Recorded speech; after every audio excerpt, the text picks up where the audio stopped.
director of Atari X and part of Atari. Atari X was, we created it in April. It's our blockchain initiative of Atari, and it's our 50-year-old brand. We just celebrated our 50th anniversary this year, being founded in 1972, which is pretty cool. And we started in blockchain in 2018, 2019. I came on board in April. We had a lot of projects out in the marketplace. Obviously, our IP is synonymous with Asteroids, Pong, Centipede, Missile Command, and we really just wanted to bring it all in-house, build a community, create Atari X around it, launch Discord and Twitter, and wanted to build around the community. And so we're doing a bunch of initiatives. We launched our first in-house project. We partnered with brands that we think are doing some really cool things in the marketplace, building fun games and fun experiences like Mythical Games and with Blanco's Block Party. We have experiences in various places like Sandbox and Portals, and really pushing forward what we think is the future of blockchain technology through fun gaming experiences. So we'll touch on more of that, and excited to be here as well. Yeah, thanks for having me. My name's Cameron Thacker, co-founder of Mythical Games, and we aim to bring ownership to digital assets in the gaming space.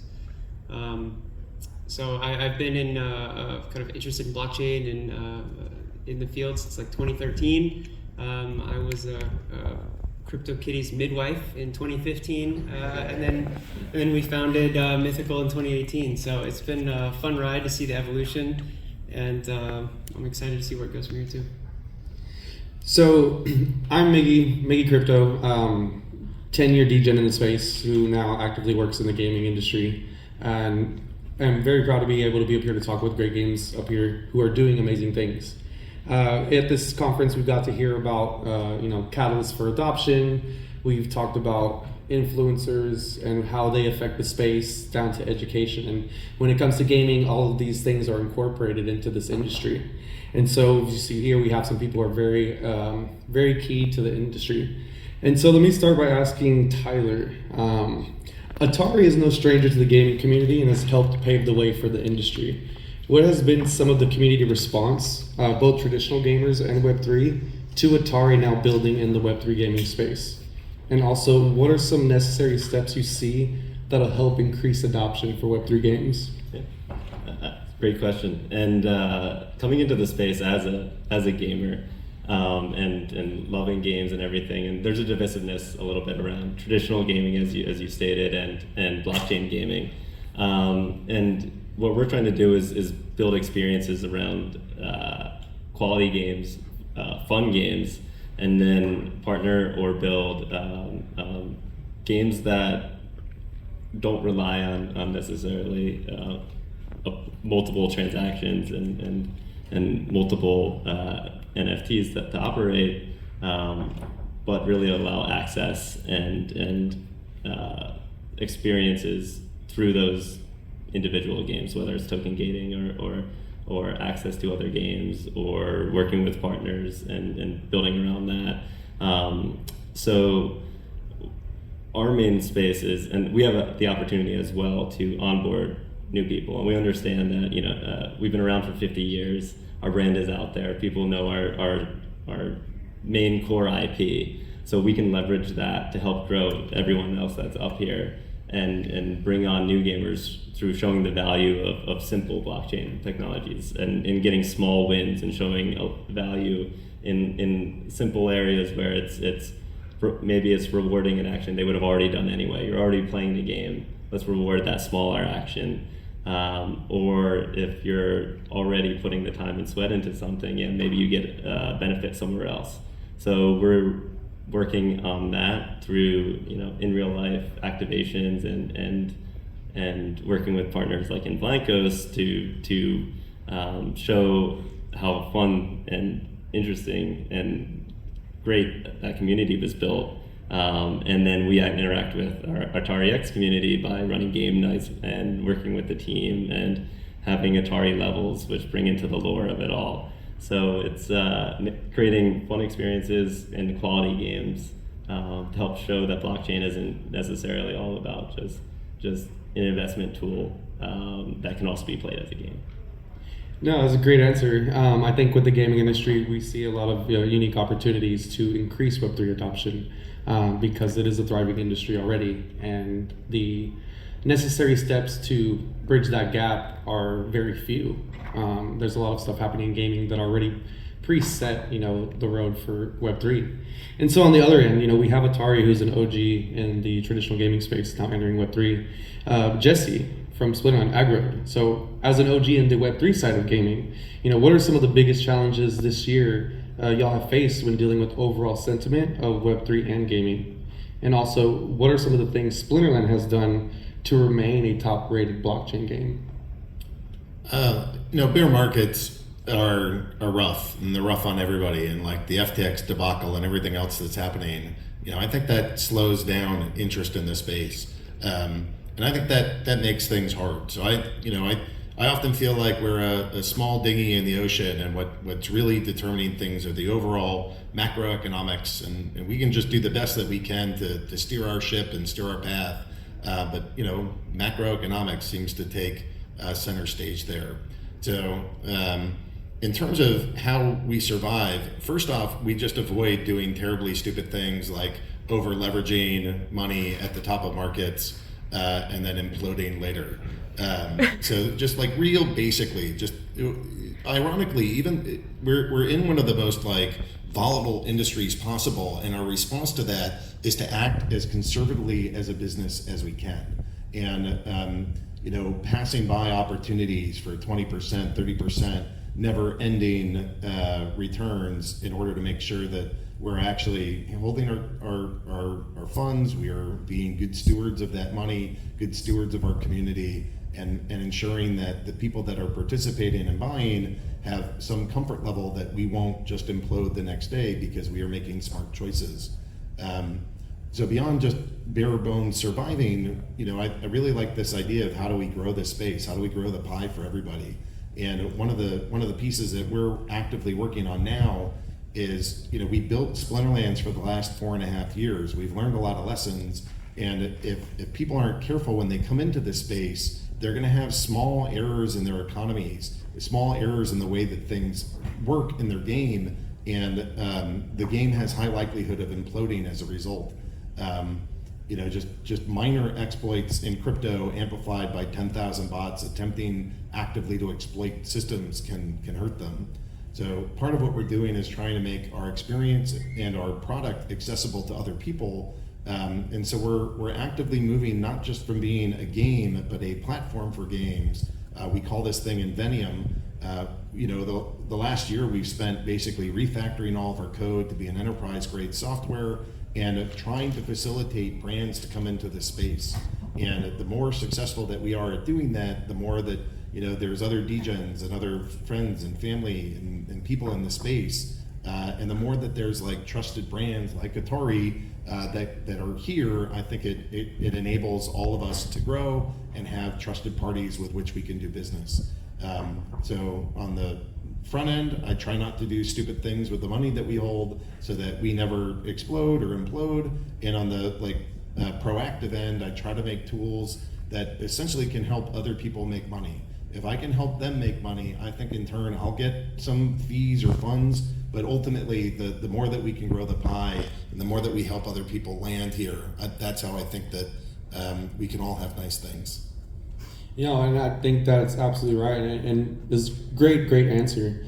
So for Cameron, with Mythical Games, so you guys kind of tend to seem to be sort of like a bridge in between Web 2 and Web 3. We have the OGs from Atari, we have the OGs from Splinterlands. And so you guys, with Blake's Block Party, has been pretty successful breaking ground in building that bridge between traditional gaming and Web 3. So what are some key contributing factors when connecting to companies like Epic Games? And also, what have you seen as the traditional game studio sentiment to the Web 3 industry? Yeah, I mean, bridging between traditional games and Web 3 is basically our mission. John, the CEO, he was a studio head at Activision, overseeing Call of Duty, Jamie, CCO, was another studio head overseeing Guitar Hero, and most of us have been, avid gamers our whole lives.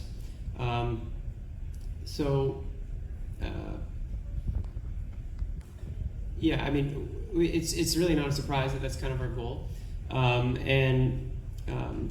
we have kind of built a whole platform basically around this. So since we know games, we've identified this gap that traditional games had, right? So if you're playing a traditional game, like for instance, I played League of Legends for the past 10 years, off and on. What a frustrating game. And I have quite a collection of like rare skins, old things, but they're stuck, right? They're stuck in that game. I can't trade them. I can't show them off to other people. And we've seen that before with World of Warcraft as well. So, massive gray markets pop up. So we know the demand is there for this, right? But there's no product. And so that's kind of where we came in. And so, connecting to something like an Epic Games, Apple, these large companies, they care a lot about their customers, their users, their players. And so you have to kind of give them something to trust in a little bit, right? They want to make sure that their players aren't going to get scammed or they're not involved in gambling, these kind of things that they can't really touch. And so, we had to invest in things like customer support.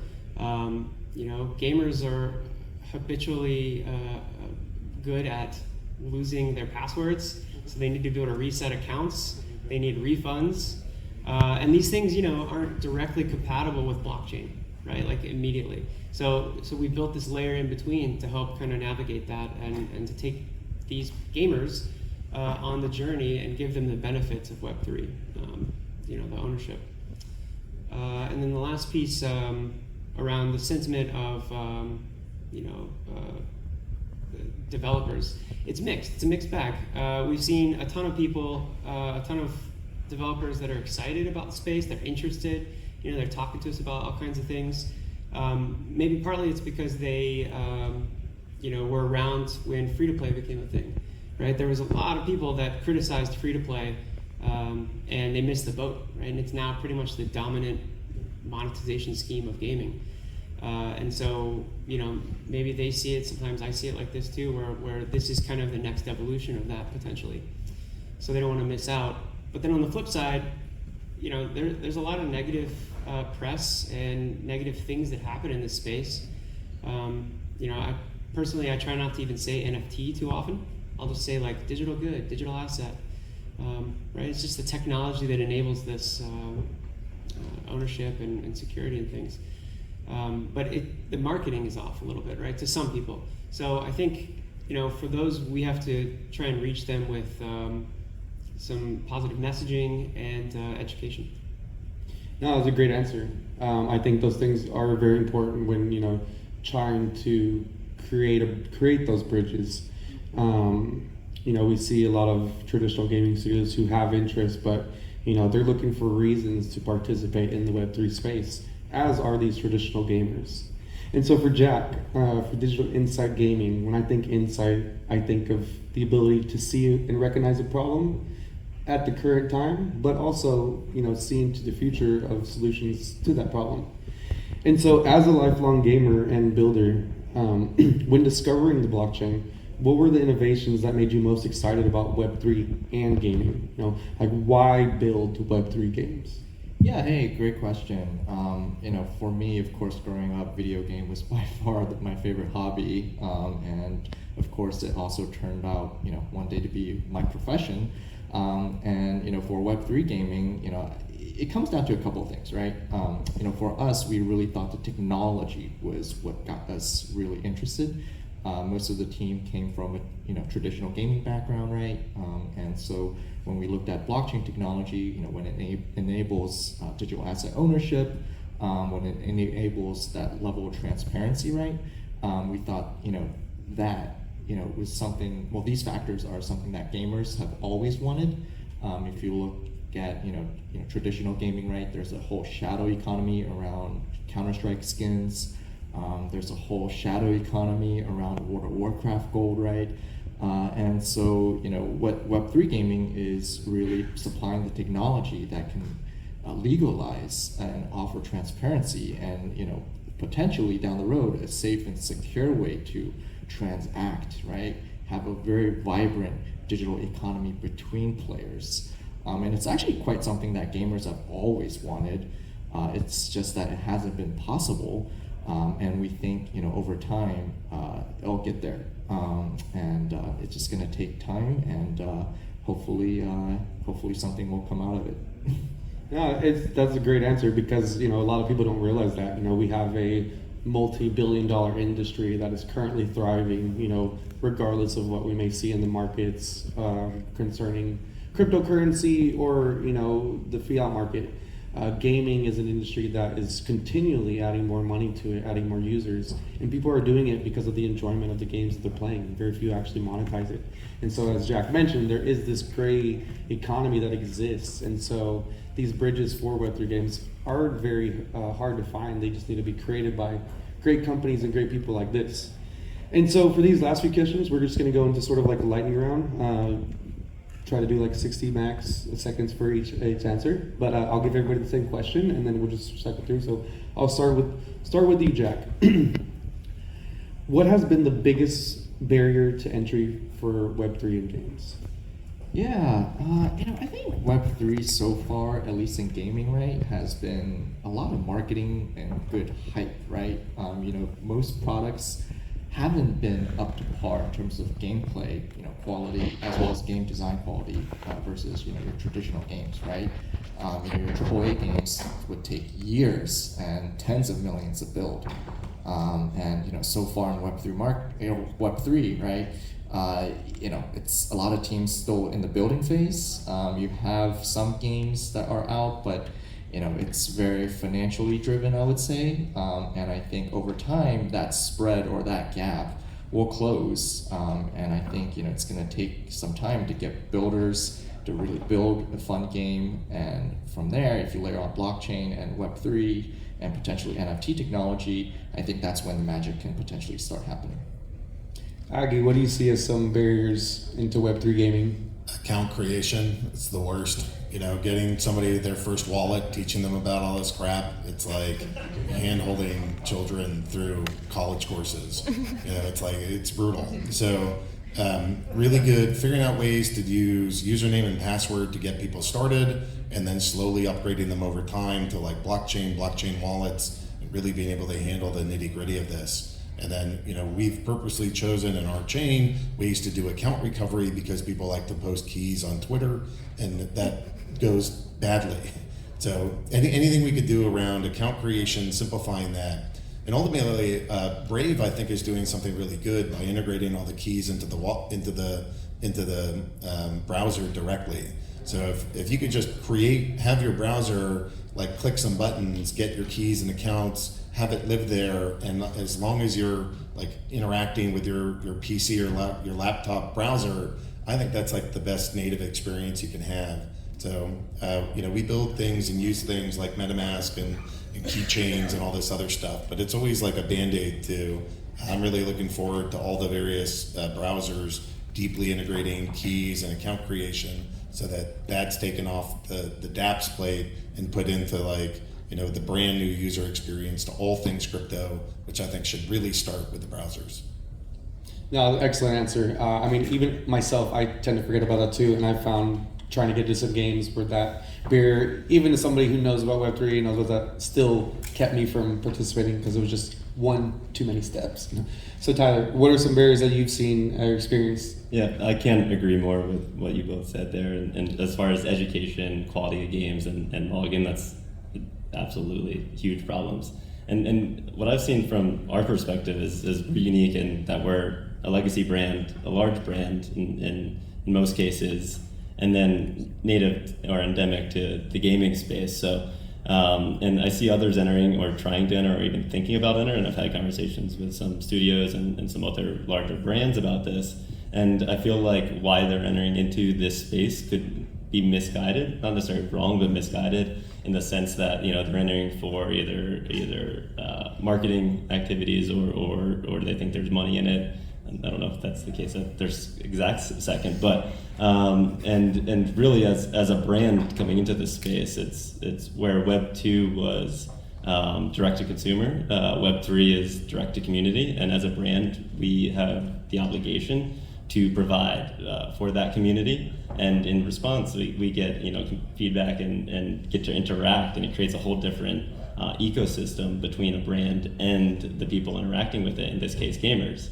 And so that's the real obligation and the opportunity we have as brands coming into this space. So to do that, you have to approach it in a different way, and what we're like right now is that quality aspect, and that's going to be improved as more Unreal games come out, and better experiences and better interaction with blockchain. So as we move forward, that's what we'll be trying to do and partner with those that are doing that as well. That's awesome. It's always good to hear about the perspective, especially from people like y'all who are actively building in this space. So Cameron, what are some of the barriers that you've got? Yeah, I'm gonna third what they've said. Anything to reduce friction between someone seeing something they want and getting into that experience is kind of critical, right? Having to generate a private key, or like a passphrase and store it. Like, my mom's never gonna do that, right? But she plays mobile games. So, in my opinion, if you want to reach kind of a large global audience, that has to be streamlined. Yeah. No, absolutely. I mean, the easier it is to access, the better. And we see that in gaming now, especially like you guys mentioned, the free to play, the free downloads. All you have to do is go to the launcher, download the game, start playing. And I see games in industry projects starting to get that. So for this last question, we're going to be wrapping up this talk. And so I'll present you this last question, and then when you end it, if you want to tell people how to find you on Twitter, that way they can continue to see the growth and see what's happening. So final question, if you just want to throw a couple ideas out there, but what is necessary to be considered a AAA game? Jack? Yeah, I think AAA games, it takes a lot. Production value, game design, it takes a really long time to make high quality games. The leading titles out there, right, whether it's Call of Duty, Battlefield, etc. I mean, they all take years and massive teams to make. Prior to embarking on Web3, I was at a traditional games company leading their North American investment initiatives, and we were, throwing out tens of millions, if not hundreds, at, leading developers. And even then, it's hit or miss. It's a business that's challenging too. There's new genres that come up here and there, but I think over time, I think if you can have combine high quality gameplay with something new and exciting, such as blockchain, right? So new technology, I think it opens up new market. And if you go back in time, 10 years ago, mobile free to play, right? Pretty much, very de minimis. But over time, it's a mass market, right? And so we think that over the next 10 years, Web3 gaming is very much a secular growth area, and it's an area where we want to be positioned. Cloud Castles is, being designed as a, we focus on gameplay first, and so it's being built in Unreal Engine 5, and so it's designed as a very easily accessible game. It has ample security components as well, and hopefully everyone can give it a try early next year, which is when we want to come to market. And definitely feel free to follow us, Cloud Castles GG. We have about 100,000 Twitter followers already and growing very actively. And yeah, that's it for me. Awesome. Aggie, what are a few things you see that are necessary to be considered a AAA game? So my background is that I'm a chemist and a gamer. So I didn't come out of the industry. I'm not, part of Activision, Blizzard, or anything else. So to me, it's like pretty pictures and fun games. But where I have been born and where I have been raised and active is in Web3. So rather than just think about what is a AAA game, those things have existed for a while. I think everybody here would recognize it. when I try to think about how do you be the like best in class when you are in the crypto gaming environment, and I think you need to consider three things: your community, your economy, and your gameplay. So really the AAA games are amazing at gameplay, and that's what I think sets them apart, but it's just not enough. In crypto, that you have to try to have that gameplay, otherwise it's like a click to earn or a grind to earn, but it's not a fun experience. And then in bear markets, everybody abandons projects. So you have to have that fun aspect to really be a good game. But again, it's not enough. You have to, like Tyler's been talking about, it's really about interacting with your community, engaging your community, growing your community, and ultimately providing value to that entire community, whether that's social experiences, products that retain value, ways to earn. But you gotta kind of engage that community.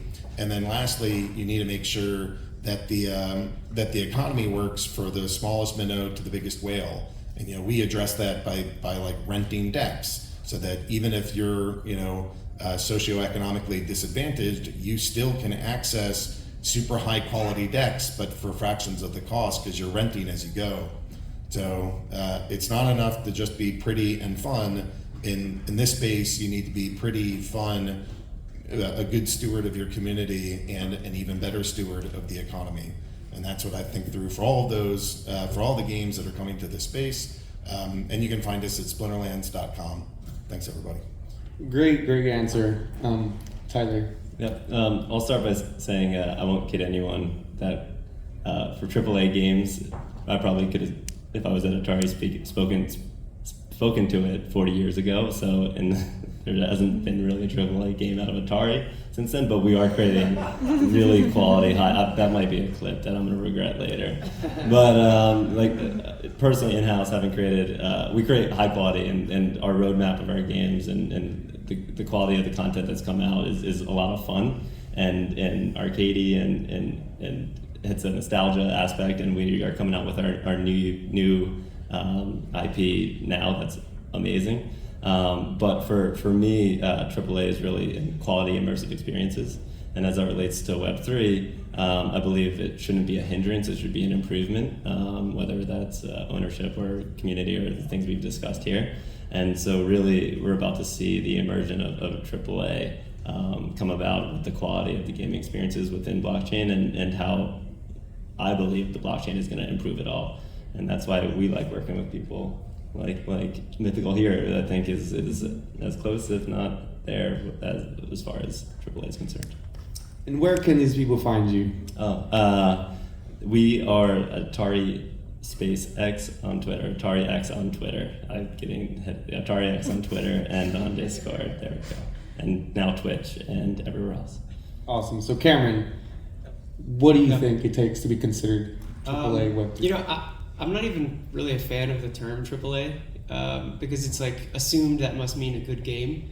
But some of my favorite games, most of my favorite games are pretty small indie dev shops, and might not make whatever that cutoff is. But I think it's important to for your players to enjoy the experience and to have good support and a good ecosystem, like Aggie was saying, around the product. Just being beautiful, just being huge budget, it's kind of not enough. I think in this space at least. You can check out mythical.games. We have 2 new games coming out next year. NFL Rivals, it's like an arcade game with NFL on iOS and Android, and Nitro Nation World Tour, which is like a drag race game, also on mobile. Awesome. Well, thanks so much for your time, guys. I'm Miggy Crypto. You can find me on Twitter at Crypto33Miggy. You guys got a chance to hear from these amazing people in the industry firsthand. They are building the Web3 space for gaming and really creating these connections to onboard a lot of traditional gamers into this space. So as far as innovation, adoption is concerned, these are some of the people that are helping making that happen. And so thank y'all for coming. That was our talk about building AAA Web3 games. And be sure to follow these guys and keep up. If you like games, you like NFTs, then you gotta follow them. Thank you. Thank you.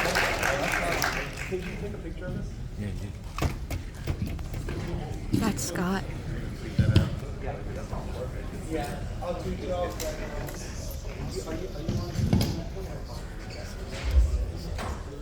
Stay there.